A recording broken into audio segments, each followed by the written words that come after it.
परिचय देता हूँ। मैं ब्राह्मण परिवार से हूँ। रेलवे एम्प्लॉय था। सन 2013 में मैं रिटायर हो गया। अभी मैं प्राइवेट काम कर रहा हूँ और रेलवे सिग्नल इंजीनियर हूँ।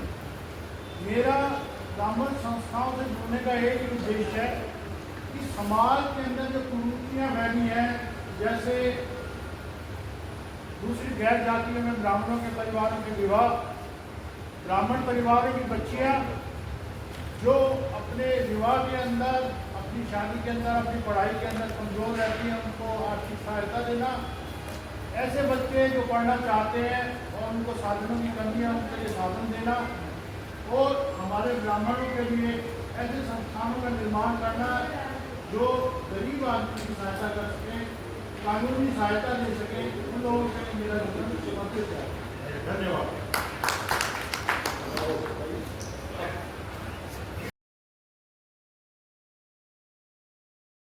हम ब्राह्मण हैं, न कभी झुके न कभी रुके। सन 1945 में जब पूरी दुनिया युद्ध की राख में जल रही थी, तब कुछ देशों ने मिलकर एक सपना देखा। वह सपना शांति का, एकता का और मानवता की रक्षा का। यह सपना था संयुक्त राष्ट्र संघ का, यूएनओ। यूएनओ ने दुनिया को जोड़ा, सीमाओं से परे सोचने की प्रेरणा दी। आज जब हमारे समाज की संस्कृति, संस्कार और गरिमा को बुलाया जा रहा है, तब हमें भी एक ऐसे नए संकल्प की आवश्यकता है, एक ऐसे संगठन की आवश्यकता है जो गर्व भी सिखाए और कर्तव्य भी। और इसी उद्देश्य ने जन्म लिया है यूबीओ, यूनाइटेड ब्राह्मण ऑर्गेनाइजेशन।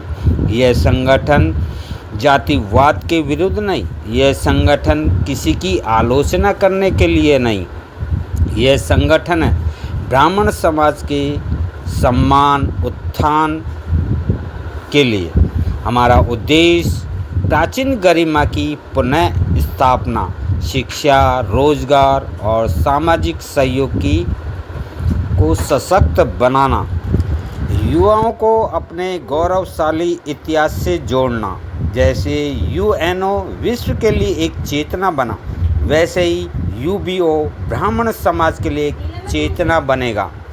भारतवर्ष की पावन भूमि पर समय समय पर जब ऐसे महापुरुष ने जन्म लिया, जिन्होंने अपने अद्वितीय कर्मों और गुणों से समाज को नई दिशा दी है, भगवान परशुराम विष्णु के छठे अवतार ऐसे ही तेजस्वी और पराक्रमी व्यक्तित्व है।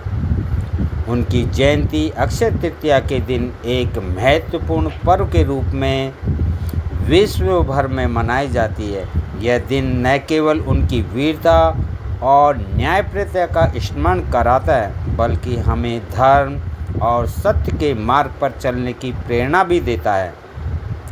मान्यता है कि भगवान परशुराम चिरंजीवी हैं और आज भी इस धरा पर मौजूद है। रावण का अभिमान और परशुराम का प्रभाव दोनों हमारे खून में दौड़ते हैं। हम वो ब्राह्मण हैं जो रावण कभी झुका नहीं और परशुराम कभी रुका नहीं।